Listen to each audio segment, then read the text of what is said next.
Hello everyone, welcome to learning with Vandana. So friends, आज हम discuss करेंगे हिंदी लैंग्वेज का फर्स्ट चैप्टर भाषा अधिगम और भाषा अर्जन। तो इसमें हम पढ़ेंगे भाषा की प्रकृति, भाषा अधिगम प्रक्रिया व इसकी विशेषताएं और हिंदी भाषा शिक्षण की विधियां और आज के इम्पॉर्टेंट प्रश्न जो इस चैप्टर से रिलेटेड पिछले प्रीवियस ईयर्स में पूछे गए हैं। सो गाइस, चलिए शुरू करते हैं। सबसे पहले है भाषा। भाषा का अर्थ होता है भाषा संस्कृत की भास धातु से उत्पन्न हुई है। इसका अर्थ है बोलना। सो गाइस, भाषा में एक क्वेश्चन और बन सकता है, मानक भाषा किसे कहते हैं? वह भाषा जिसे हम ऑफिशियल वर्क में यूज़ करते हैं वह मानक भाषा या फिर स्टैंडर्ड लैंग्वेज कहलाती है। भाषा के 3 रूप होते हैं, मौखिक भाषा, लिखित भाषा और सांकेतिक भाषा। मौखिक भाषा का अर्थ है ओरल, जो हम बोल रहे हैं, और लिखित भाषा की बात की जाए तो ये रिटन मतलब जिसको हम लिखते हैं, और सिंबॉलिक भाषा की मतलब जिसमें हम एक्सप्रेशन देकर ही अपनी बातों को बताते हैं, वह हमारी सांकेतिक भाषा कहलाती है। मौखिक भाषा ये एक अस्थायी भाषा होती है, हम लिख देते हैं। मौखिक भाषा एक अस्थायी भाषा होती है, जबकि लिखित भाषा कैसी होती है? एक स्थायी भाषा होती है। जो भी हम जितने भी ऑफिशियल वर्क्स होते हैं वो रिटन होते हैं, क्योंकि मौखिक भाषा है, आज कोई किसी व्यक्ति ने कुछ कहा है, कल वो उस बात से मुकर जाएगा, वो हो गई मौखिक भाषा। परंतु अगर वही स्थान पर उसने लिखित में दिया है, वहाँ उसने अपने साइन किए हैं, वहाँ उसकी मोहर लगी है, तो वो हो गई लिखित भाषा और वह उस चीज़ से नहीं मुकर सकता। तो यह एक स्थायी भाषा है जिसे हम स्टेबल बोलते हैं। नेक्स्ट है सांकेतिक भाषा। जो सांकेतिक भाषा होती है, जैसे हम किसी भी चीज़ को सही समझाने के लिए हम सर हिला देते हैं, नहीं कहने के लिए हम सर नाक की तरफ इशारा कर देते हैं, थम्स अप कर देते हैं, मतलब ओके हो जाता है, ठीक है। तो ये सारी भाषाएं जो होती हैं वो सांकेतिक भाषा होती है। फर्स्ट है मौखिक भाषा। ये हमारी प्राइमरी भाषा होती है जिसे बच्चा सबसे पहले सीखता है। मौखिक भाषा के बाद ही लिखित भाषा और सांकेतिक भाषा आई है। तो सबसे पहले हम जान लेते हैं जो लिखित भाषा है। लिखित भाषा में क्या होती है? जो हमारी लिपि होती है। लिपि क्या होती है? जैसे हमारी लिपि है, हिंदी में है हमारी देवनागरी लिपि, तो देवनागरी लिपि में और कौन सी है? वो उसमें हिंदी और संस्कृत दोनों आता है। लेकिन अगर इंग्लिश की बात की जाए तो इंग्लिश जो होती है वो हमारी रोमन लिपि में होती है। मैं आपके लिए लिख देती हूँ। हिंदी जो होती है वो देवनागरी, हिंदी और संस्कृत ये हमारी देवनागरी लिपि में होती है। तो इसका मतलब है कि एक लिपि में हम दो भाषाएं भी आ सकती हैं, ठीक है। और सांकेतिक भाषा मैंने आपको समझा दी। भाषा वह साधन है जिसके द्वारा हम अपने विचारों को व्यक्त करते हैं, ठीक है। जिसके दौरान क्या होता है? बच्चा अपने विचारों का आदान प्रदान करता है। मैंने आपसे कोई बात कही है ना, और सामने वाले व्यक्ति ने कोई मुझसे बात कही, या फिर आप मुझे कमेंट में अपनी बातें बता रहे हैं, तो वो हो गई हमारी भाषा, हमारा संप्रेषण का एक माध्यम है ना। तो जो संप्रेषण होते हैं उसमें हम सोचने, समझने इत्यादि का एक तरीके से साधन होता है। सामान्यतः भाषा को वैचारिक आदान प्रदान का माध्यम कहा जाता है। मतलब जिसमें हम विचारों का आदान और प्रदान कर रहे हैं वही भाषा है। भाषा का आरंभ मानव के जन्म के साथ ही हो जाता है। मतलब जब बच्चा पैदा होता है उसके बाद सबसे पहले वो अपनी संकेतों में, ठीक है, वो रोने स्टार्ट कर देता है कि उसे भूख लग गई है, तो वो अपने संकेतों में अपनी भाषा को बोलना स्टार्ट कर देता है।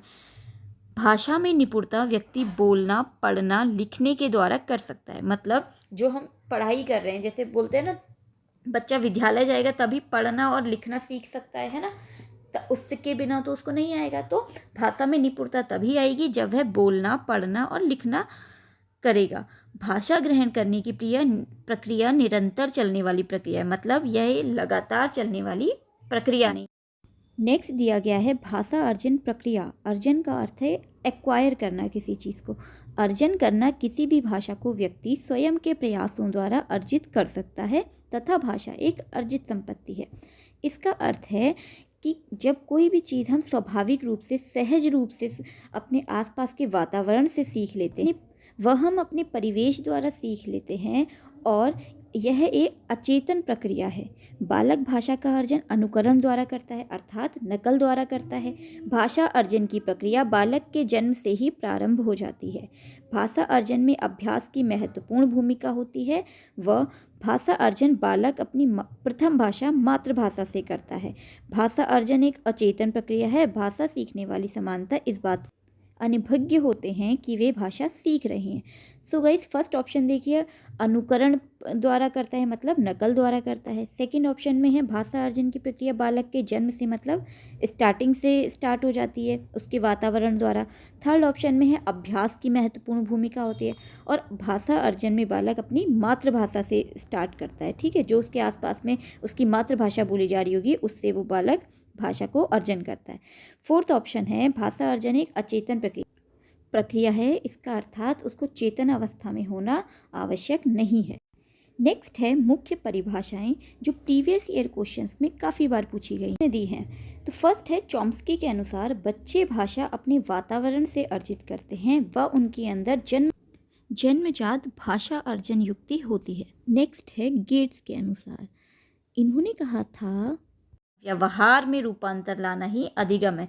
जब हम अपने व्यवहार में ही चेंजेस लेके आ जाते हैं वही अधिगम है। क्रो ने कहा था सीखना आदतों, ज्ञान एवं अभिवृत्तियों का अर्जन है। मतलब जो हमारी आदतें होती हैं, ये जो सीखना होता है वो हमारी आदतों और अभिवृत्तियों का ही अर्जन है जिसको हम ग्रहण करते हैं। पावलोव ने कहा था अनुकूलित अनुक्रिया के परिणाम स्वरूप आदत का निर्माण करना ही अधिगम है। मतलब कोई अनुकूलित क्रिया के परिणाम स्वरूप हो उसके बाद जो आदत का निर्माण हो जाता है वही अधिगम है।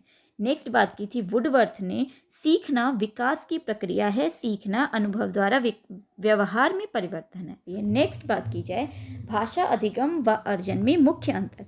भाषा अधिगम और भाषा अर्जन। भाषा अधिगम जो हम सीख रहे हैं, ठीक है, और भाषा अर्जन जो हमें स्वतः ही हमें आ जाती है। जैसे फर्स्ट दिया है भाषा अधिगम के लिए जागरूक प्रयास करने पड़ते हैं। अगर किसी भाषा को हम ग्रहण करना चाहते हैं, हम चाहते हैं कि वो भाषा हमें मिल आए, जैसे अगर कोई बच्चा इंग्लिश सीखना चाहता है या फिर कोई भी लैंग्वेज है सीखना चाहता है तो उसके लिए उसको जागरूक प्रयास करने पड़ेंगे, उसको उतनी मेहनत करनी पड़ेगी। अगर बात की जाए भाषा अर्जन की, भाषा अर्जन एक प्राकृतिक प्रक्रिया है और यह अचेतन रूप में अवचेतन रूप में होता है। मतलब बच्चे को पता भी नहीं होता है और बच्चा जो है भाषा को ग्रहण कर लेता है। जैसे जब बच्चा छोटा होता है, जो हमारी जैसे मातृभाषा हिंदी है, ठीक है, या फिर जिसकी जो भी भाषा क्षेत्रीय भाषा होगी, ठीक है, तो वो भाषा अगर उसके माता पिता वही भाषा बोल रहे हैं तो वह उस भाषा को स्वतः ही अर्जित कर लेगा। नेक्स्ट है भाषा अधिगम के लिए नियम और ग्रामर की ज़रूरत पड़ती है। मतलब अगर आप कोई भी लैंग्वेज सीखना चाह रहे हो तो हमें पता होना चाहिए, जैसे इंग्लिश की ही बात है तो ही, अगर हमें ही की बात की जा रही है तो ही के संग इज लगाना है या आर लगाना है, यह चीज़ हमें ग्रामर और नियम को सीखना पड़ेगा। नेक्स्ट बात है भाषा अर्जन की। भाषा अर्जन आसपास के वातावरण, आसपास के लोगों के माध्यम से ही सीख जाते हैं। तो यहाँ पर आप इसे कर लीजिएगा सीख। नेक्स्ट इसको भी आप सीख कर लीजिएगा, ये भी गलत लिखा है। तो जैसे माता पिता हैं, ठीक है, वो जैसे हमें वो स्वतः ही आ जाती है। जैसे बोल रहे हैं ना कि बच्चे को बोलना है कि आप मुझे ये दे दो, तो उसको पता है कि दूसरे के लिए आप यूज़ करते हैं, और अगर खुद की बात करनी है तो मैं का प्रयोग करते हैं। यह उसे कोई सिखाता नहीं है, उसे स्वतः ही पता लग जाती है जो उसके आसपास में बोल रहे हैं उन चीज़ों से ग्रहण करके। नेक्स्ट है भाषा अधिगम में किताब और व्याकरण की ज़रूरत पड़ती है, जबकि भाषा अर्जन में किताब और व्याकरण की ज़रूरत नहीं पड़ती है। मतलब इसमें किसकी ज़रूरत पड़ती है? इसमें हमारे समाज की ज़रूरत पड़ती है। जो नेक्स्ट है भाषा अर्जन की विधियाँ। अनुकरण मतलब नकल करना। बालक जब भी भाषा के नए नियम या व्याकरण के नियम सुनता है वह उसे बिना अर्थ जाने दोहराता है। इसके द्वारा वह इन नियमों को आत्मसात कर अपनी भाषा प्रयोग में लाने लगता है। अनुकरण मतलब है नकल करना। तो जब बालक छोटा होता है तो वो कोई भी चीज़ का मतलब तो नहीं जानता है, लेकिन सिर्फ देख कर नकल करके वो उसको दोहराने लगता है, और जब स्वयं उसको बात करनी होती है या स्वयं के लिए वो उस चीज़ को आत्मसात करके अपनी भाषा में भी प्रयोग करने लगता है। नेक्स्ट है अभ्यास, प्रैक्टिस। भाषा के नए नियमों और रूपों का विद्यार्थी बार बार अभ्यास करते हैं, जिससे नियम और उनकी भाषा प्रयोग में शामिल हो जाते हैं।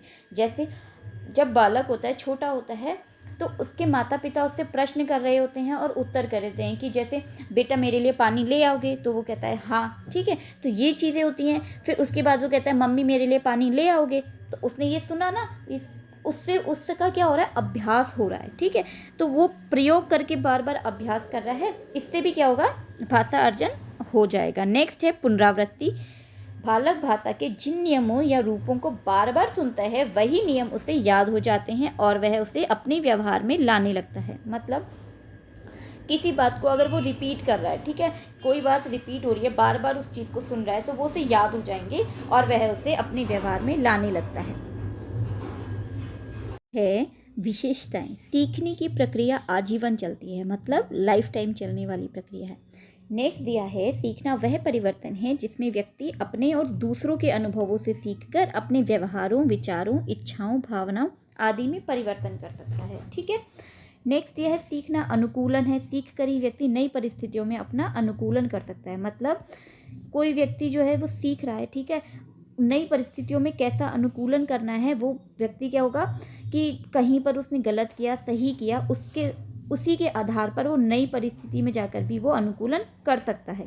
सीखना सार्वभौमिक है, सभी जीव जंतु सीखते हैं। सीखना अनुभवों का संगठन है। सीखना नए व पुराने अनुभवों का संगठन ही होता है। मतलब कोई कार्य हमने पहले गलत किया या फिर सही किया, तो हमें क्या मिला, एक अनुभव मिला, उसी के आधार पर नए व पुराने अनुभव, मतलब हम उसी के आधार पर ही क्या कर सकते हैं, सीख सकते हैं। नेक्स्ट है सीखना व्यक्तिगत व सामाजिक दोनों होते हैं। भाषा अधिगम में भाषा का औपचारिक ज्ञान, प्रत्यक्ष रूप से सीखना दोनों शामिल होते हैं। नेक्स्ट बात की जाए भाषा अधिगम व अर्जन को प्रभावित करने वाले प्रमुख कारक या मुख्य कारक। परिवेश। तो भाषा अधिगम, भाषा अगर हमें ग्रहण करनी है तो हमारे आसपास का जो परिवेश है वह भी क्या होना चाहिए, उसके अनुकूल होना चाहिए। सीखने की इच्छा शक्ति, मतलब जिस व्यक्ति को हम वो भाषा सिखा रहे हैं तो उसके अंदर भी इच्छा शक्ति होनी चाहिए उस चीज़ को सीखने के लिए। जैसे अगर हम इंग्लिश सीख रहे हैं, ठीक है, तो हमारे अंदर अगर इच्छा शक्ति नहीं है तो हम वह चीज़ नहीं सीख सकते, है ना। उसके लिए हमें खूब प्रयास करने पड़ेंगे, मेहनत करनी पड़ेगी। तो सीखने की इच्छा शक्ति भी मुख्य कारक है जो प्रभावित करता है। थर्ड है सिखाई जाने वाली भाषा का छात्र के जीवन से संबंध।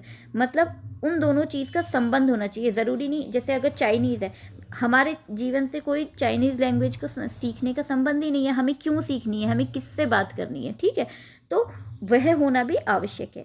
छात्र की मानसिक व शारीरिक स्थिति, बच्चे की मतलब जो मानसिक है या फिर शारीरिक स्थिति है वो बिल्कुल सही होनी चाहिए, ताकि वो अगर मानसिक रूप से स्वस्थ है, शारीरिक रूप से स्वस्थ है, तभी वो भाषा का अधिगम व अर्जन अच्छे से कर सकता है। शिक्षण विधि व शिक्षक का व्यवहार, मतलब जो आप शिक्षण विधि हम कर रहे हैं किसी बच्चे को सिखाने के लिए, और शिक्षक का व्यवहार, मतलब व्यवहार जो होना चाहिए, ज़रूरी नहीं है अगर बच्चा सीख नहीं रहा है तो अगर बच्चे की इच्छा शक्ति नहीं है, ठीक है, तो हमें जानना चाहिए कि बच्चे की इच्छा शक्ति क्यों नहीं है ना। तो हमारा जो व्यवहार है उसके प्रति अच्छा होना चाहिए। ये नहीं होना चाहिए कि हम उसे डांट कर, है ना, और रटने के लिए कहकर उसको सिखाएं कोई चीज़। तो व्यवहार शिक्षक का काफ़ी इम्पॉर्टेंट है। शिक्षण के लिए बच्चों को प्रेरित करना अति आवश्यक है। कोई लैंग्वेज सिखा रहे हैं तो अगर हम उसे प्रेरित करें कि जैसे अगर आप इंग्लिश लैंग्वेज सीखोगे तो आप इंटरनेशनली भी किसी से बात कर सकते हो, ठीक है। हम उस चीज़ को अगर बच्चे को प्रेरित करें किसी चीज़ को सीखने के लिए, तो वो जो अर्जन होता है वो बहुत आसानी से हो सकता है, भाषा अर्जन। नेक्स्ट है शारीरिक एवं मानसिक रूप से परिपक्व बच्चे के सीखने की गति तेज व स्तर बड़ा होता है। अगर बच्चा मानसिक रूप से व शारीरिक रूप से परिपक्व है तो उसकी सीखने की गति तेज हो जाएगी, ठीक है, और स्तर भी बढ़ जाएगा। भौतिक एवं सामाजिक वातावरण दोनों ही अधिगम को प्रभावित करते हैं। नेक्स्ट है उच्च प्राथमिक स्तर पर सीखना बच्चों पर निर्भर करता है, ठीक है। मतलब उच्च प्राथमिक स्तर पर है, मतलब ये बात होगी, सीधे इच्छा शक्ति की बात हो गई है कि उच्च प्राथमिक स्तर पर बच्चे की इच्छा शक्ति का होना भी अति आवश्यक है। शिक्षण का भाषा संबंधी रवैया भाषा सीखने को प्रभावित करता है। सो गाइस, आई होप आप लोग समझ गए होंगे। तो यहाँ से इंपॉर्टेंट क्वेश्चन स्टार्ट होते हैं जो अभी तक हमने पढ़े हैं, तो आप लोग आंसर देने की कोशिश कीजिएगा। शुरुआत होती है जो प्रीवियस ईयर्स में आ चुके हैं, तो आप खुद स्वयं से आंसर देने की कोशिश कीजिएगा। पहला क्वेश्चन है भाषा अर्जन के बारे में कौन सा कथन सत्य है। फर्स्ट दिया है यह विद्यालय में ही होता है, सेकंड है यह परिवार में ही होता है, यह सहज होता है, या फिर यह कठिन होता है। अगर भाषा अर्जन की बात की जाए तो पहला ऑप्शन देखा जाए यह विद्यालय में ही होता है, सिर्फ विद्यालय में होता है, ये बात तो गलत हो गई। बच्चा तो परिवार से, घर से स्टार्ट कर देता है। यह परिवार में ही होता है, सिर्फ परिवार में नहीं, यह तो समाज में भी होता है। बच्चा बाहर जाएगा तो वहाँ भी सीखेगा। यह सहज होता है, ठीक है, यह सहज और स्वाभाविक होता है ना। हम सहज और स्वाभाविक रूप से ही भाषा को अर्जित कर सकते हैं। यहाँ पर सत्य पूछा था तो यह सत्य कथन है। यह कठिन होती है, भाषा अर्जन कठिन होती है, नहीं, वो तो स्वतः ही सीख जाता है। नेक्स्ट है कौन सा प्रश्न बहुभाषिकता को पोषित करता है। बहुभाषिकता मतलब एक से ज़्यादा लैंग्वेज, मतलब क्वेश्चन पूछा गया है, आपको बताना है कि कौन सा प्रश्न है जो बहुभाषिकता है। यहाँ पर एक से दो लैंग्वेज की बात की गई है।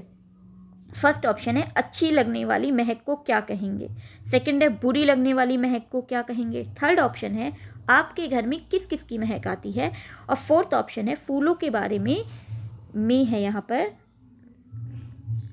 फूलों के बारे में अपनी भाषा में लिखें। अर्थात अगर आप ध्यान दें, बहुभाषिकता मतलब एक से दो लैंग्वेज की बात कर रहे हैं टीचर, ठीक है। अच्छी लगने वाली महक को क्या कहेंगे, तो यहाँ तो बताया ही नहीं गया है कि आप कौन सी लैंग्वेज में आंसर दें, तो बच्चा हिंदी में ही देगा, ठीक है, या फिर कोई सी भी लैंग्वेज में दे देगा जिसमें कोई बात ही नहीं की गई है। नेक्स्ट है बुरी लगने वाली महक, इसमें भी कोई बात नहीं की गई। आपके घर में किस किस की महक आती है, इसमें भी बात नहीं की गई। लेकिन फोर्थ ऑप्शन में कहा गया है फूलों के बारे में अपनी भाषा में लिखें, मतलब आपकी जो भी लैंग्वेज है ना, अपनी भाषा में लिखें, उसको कहेंगे बहुभाषिकता। तो बच्चा अपनी लैंग्वेज में आंसर दे रहा है। नेक्स्ट, इसका आंसर सही है डी। नेक्स्ट चलते हैं, क्वेश्चन नंबर थर्ड है निम्नलिखित में से कौन सा भाषा अधिगम शिक्षण का घटक नहीं है। पहले हम जान लेते हैं भाषा अधिगम के मुख्य घटक कौन कौन से हैं। तो सबसे पहला मुख्य घटक होता है शिक्षक, जो आप अगर लिख लें, फर्स्ट है शिक्षक, सेकंड आप लिख लें शिक्षार्थी, थर्ड आप लिख लें पाठ्यक्रम, ठीक है, और फोर्थ होता है हमारा शिक्षण विधि।